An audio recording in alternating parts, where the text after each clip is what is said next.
Question is, how does it matter for me? But when I know that I am related to him as son to a father, and that from father comes the inheritance, and peace and bliss and knowledge which are the property of God, they are my inheritance. And by my birth, I have this birthright. I will get them. This gives me satisfaction. So when I say that I must be aware of Baba, that I have attained him, I must also be aware of how full Baba is, that he is almighty. What is it that he can't do? He can do everything. If he helps me, nothing can stand in my way. If no other gives me help, no other gives me company, if he gives me, I am fulfilled. There will be no shortcoming, no shortfall. So if I know his attributes and also his acts, that this is the present Sangam Yuga, the period of confluence, when he is doing his acts, which means he is giving, he is sharing, he is showering his boons, blessings. And it is easy to get this from him in the present period. And he is giving the knowledge and so on. When I know that his acts are taking place in the present period, when I also know my relationship with him, when I also know the attributes of God and all these what have been given to me, understand about God, then this is the first thing which I think should demolish completely the feeling of frustration or dejection or deprivation. All these other things which I mentioned earlier. And I should have complete satisfaction. Because if I really understand, therefore Baba asks in Murli many times, children, do you understand? Samjhe? In Hindi asks again and again, Samjha? Know this word Samjha? He is explaining things to us. And he puts us the question, do you understand? And after asking, do you understand? He said, Samjhe ke nahi samjhe? Do you really understand, children? You understand or you don't understand? He asks this again. It is because many times we understand things only at the literal level, at the mental level, we don't realize it. If we really realize that we have been able to have a connection with Shiv Baba, and Shiv Baba is really knowledgeful, peaceful, blissful, loveful, almighty and so on, and that we are his children, and as children we have rights over his property. He must give it to us. There is no other alternative, no other, thing to it. We must get it by our very birth, the spiritual birth. And that now we are fulfilled. Our all disappointment, our all frustration, everything will have been gone. But perhaps, sometimes Baba says, you are a good child, you are a flying angel. Now I feel that I have some kind of a negativity. Now person begins to feel Baba perhaps is saying this because he wants me to give a nice word. I don't know that Baba is giving it for self-sure. He knows me more. He knows me better than even I know myself. Whether I have something good in me or not. It is, you see, Baba knows everything. He is knowledgeful. He has got the horoscope of all the 84 parts of all the children. And whatever he says is 100% correct. There can be no iota of doubt about it. But I begin to apply in my mind and say, no, I have got a little bit of anger, hatred, this and all that. And Baba is saying, child, you are good, you are a flying angel. I am not. Baba only wishes me to become like that. But if Baba is giving me the certificate, you are, but what is the reason to doubt that I am not? I am trying to be wiser. Dadiji asks us to be wise, but I am trying to be wiser than even God, which is wrong. So if I know God as He is, what He is, how He is, where He is and when He is, and all these things about Him, in reality, then I think there is no cause for fear or frustration or dissatisfaction. So, and recently gave the message that I am giving you all dissatisfaction will have gone. And I also said that about companion and about that someone feels concerned about us and someone gives us unselfish love. Here is the one who gives us unselfish love. And he says that we should be marked in and we get it in manifold way, multiply. For our the real love would bring a transformation in us. So there is someone who feels concerned for us, for our betterment, and is leading us, guiding us on a good path, to a good goal. And now there should be no cause for dissatisfaction, but there is no one who is concerned about us. that there is no one who is fighting us, that there is no one who really loves us, that there is no one who helps us, there is no companion, that we are forlorn, that we are forsaken. There is no one who is giving us his company. He is the one who has the greatest concern for us. He wants us to be the highest, the holiest. And he is working for that, helping us, willing to do it, giving all the care and love, looking after us, showering love on us. There is no lack of it, and this should give us satisfaction. And then when we say we should remember drama, actually drama is another word for karma. Because when we say that this is in drama, whatever is in drama is because of our karma. It's not for no reason. There is nothing without a cause, nothing for no reason. Everything has a cause. And whatever is there in the drama would be preordained or predetermined. It is not determined by Shiva Baba. It has been determined by our previous actions, by our previous karma. So when we say that we should depend upon drama, it gives us a feeling of relief. That in itself means that we should say that it is because of karma. And we can now get rid of it by yoga path. There is no other way whereby karma could be erased. No other way. Let anybody say, how can karma be erased? Whatever we have done in the past is there. It is very much there. No one can get rid of it. No one can get out of it. It's a trap in which we are already in. We can't break it. The only way to break it is, or to burn it is, to be liberated from it is, meditation, intense meditation, deep meditation. And Baba said, and that we can have, we have been given the way. And then I said one of the reasons, one of the causes of our dissatisfaction is because many desires. We are over ambitious, more than we can fulfill. So we have to select. We have to be people with less desires. That we should understand. That we have limited time, limited capacity. And even if we want to do godly service, everything very good, which is for our own welfare and for the welfare of mankind. But if we are being over ambitious in that, even then there are always chances that we will be disappointed and that there may be dissatisfaction. So we have to take up only that much, which is in keeping with our capacity, with our stamina, so that we can maintain our stage of yoga. We can do our study properly. If we have no proper time for our study to go deep into what Baba's knowledge is, because this is the most precious thing that we are getting, and we get it only in Sangam Yuga. There is no other period. It's so marvelous, so wonderful. Baba's every word, every thought, so precious. We should find time enough to go deep into it and to enjoy it. There is nothing greater than this, we must realize. And we give it up for the sake of service. Service, of course, we must do it, one of our subjects. It is what Baba asks us to do, loves us to do. And it is our own heart's desire to do it. It is something which is our duty to others. We must forget that there are subjects besides. And knowledge is wonderful. The first attribute of God is knowledgeful. Even God is able to do service to mankind because He is knowledgeful. If God were not knowledgeful, He would not have been able to do knowledge to mankind. And if we want to do service to mankind, we also have to be very firm, very enlightened in our knowledge. And let us therefore cherish this, go deeper into this. It's so sweet, so elixir type, so nectar, good nectar. It is so, immortal, precious gems, as Baba has been saying, that we must devote adequate time. We are students. Godly student life is the best of ours. Let us first of all remember that we are students. So, if we do this, I think the inner joy which we will get out of study of knowledge will remove the last traces of our destiny. Because it has so much in it. When you go deeper into it, you will find you are fulfilled. There is no emptiness left in it. And similar is the case with meditation. We don't devote proper time to meditation. We don't do intense meditation. We don't attain the seed stage. We are not flying in the angelic path. And we are trying to attain so many worldly things. And even when we want to do service, perhaps we want to have name and fame. That the BK family should know that we are a very good, doing very good, great service, worldwide service.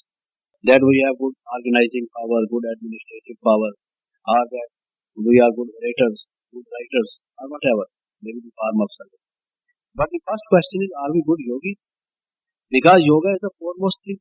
It is the greatest gift which Baba has given us. Every other thing fades into insignificance in face of yoga. Have I risen so high in yoga? Am I established completely in that state of bliss? Am I drinking it deeply all the time? If I have not been able to do this, then I think if there is any cause for dissatisfaction, it is this. I should be dissatisfied only in this because I am not getting it. If once I get it, then nothing will be left which is a cause for dissatisfaction. Because even service, I will be able to do better if I am a better yogi, and if I am more enlightened, if I have all the points of knowledge very clear to me, my mind is very clear. And similar is the case with the qualities. Every single quality if I attain, say patience, contentment, they say each one is a treasure trove. It's a golden mine. Every single quality. Why the world is suffering? It is because of lack of one or the other quality. If I pay my attention to myself, that I have to adorn my mind with these qualities, this quality, that quality, and the other qualities, and I think deeply, why I lack in this quality? How should I have this quality? How to improve it? And I pay my maximum attention to it, so that when there are adverse circumstances which test me, I pass through them credited, and I am able to stabilize myself in those qualities. This is the highest achievement. The whole world bows to a person who is a person of qualities, a person of character. The wealth does not last, does not go with man. But this is the qualities for which a man is worshipped. This is what has been made very clear to us. So why do I feel dissatisfaction? Because of lack of other things. If I at all I feel dissatisfaction, I should feel concerned about having these. Every single quality. Let me decorate myself with this, embellish myself with this. And first of all, see what is your speciality. Why you look at others. Why you feel rivalry and jealousy. Why you hate others. You have some speciality. Baba has said it times out of number, my dear children, you are special children. I have selected you out of millions. Each one of you is a special soul. I see specialities in you. See what is your speciality and try to manifest it. Use your speciality for the service of mankind. And I can tell you, even if we do one thing, if we use our specialities for the service of others, we will be fulfilled. There will be no cause for dissatisfaction. There is such a vast field for manifestation of our potentialities, of our qualities, that there will be no margin left for dissatisfaction. The first thing is that we should explore our specialties, our special qualities. And if we do not know that, ask the seniors, consult them, even ask Baba. Baba, when we meet Baba, and when Baba speaks to each one of us, and when we say Baba gave us this blessing, and in those words of beautiful words of blessing, in those inspiring words of blessing, which are marvelous when God speaks to the souls, which we could never imagine that God will speak to us. And how lucky, how fortunate we are that we meet God Himself time and again, and He utters unto us the words which we used to utter to our worship-worthy souls, divine beings. He utters those souls to us, words to us. And in those words you would find He mentions your speciality. If you just read those verses again and again, you will find that in that is mentioned the speciality which He sees in you. And if you use those speciality for the service of mankind, and you try to multiply it, enhance it, increase it, you will find, this is what Baba has been saying again and again, you will find that there is no reason left for being dissatisfied. Because there is so much in it. And Baba has selected us out of millions for many reasons, and one of those being our that speciality. Now, one of the causes I said was that others are dissatisfied with us, and therefore we are dissatisfied with ourselves. Why we are dissatisfied with ourselves? Because we feel there is something lacking in us, wherefore others are dissatisfied with us. So, if we want to be completely satisfied, we have to satisfy others. Now, how to satisfy others? One is give them love. Love begets love. Others may be, perhaps they are not satisfied with you because like you want love from others, they also expect love from you. And they are love starved. The world is love starved. So you must, even if you have you must love, offer your love, give love. This is one thing of making others feel satisfied. And the other one is giving and sharing. Sometimes others are dissatisfied with us because we are demanding type. We are selfish people. We want things for our own selves, not for others. We deprive others for our own fulfillment. If on the other hand we feel that in giving others is our own fulfillment, not in taking, more in giving rather than in taking, then this is how we can make others satisfied. And when others are satisfied, as I said earlier, it gives us satisfaction. So share with others, give others. So share with others, give others. Very often Baba has been saying that of Devis and Devtas, of gods and goddesses, the hand is always like this. It is not like this. In the giving pose, blessing pose, not in the begging pose. And another one is humility. Others may be dissatisfied with us because we are very egoistic type, very proud of ourselves. We talk to them in rough manners. We are discourteous, impolite, disrespectful. And maybe therefore it is that they are dissatisfied with us. So if we are humble, humility we have in our behavior with them, at least from our side, there is no reason why they should be dissatisfied with us. Then a word of appreciation. When each one does an act, he expects a word of appreciation from others. It's a nice word. You can encourage others, appreciate others. We should not be jealous. We sometimes are so miser that if we can't give wealth to anybody, help to anybody, energy to anybody, we don't even speak a few good words so that others feel happy that they did a nice job, they did a good act, that we approve of that good act. So speak a few nice words, appreciate others, give them the chance. And therefore Baba said, when you take the chance, you become chancellor. And I think when you give chance to others, then perhaps you become even better than chancellors, because you are making others chancellors. One is to be a king, the other is to be a kingmaker. By giving chance to others, you will be making them chancellors. So naturally, one who makes chancellors is higher than one who himself is a chancellor. And even when you are called upon to make some sacrifices, this Brahmin life, this BK life, demands at times some little sacrifices. How much did Baba sacrifice for us, for his children? How much was he put to discomfort? He was disrespected. There was so much of agitation against him. His all health, wealth and everything, he sacrificed for our betterment. Can't we make a little bit sacrifice for others to make them feel happy? Like a mother does to her children. Like a good friend does to a good friend. So let us, even if we feel that someone is demanding more than is due, more than what we should do, the fair proportion, the fair share, which should go to that person, never mind.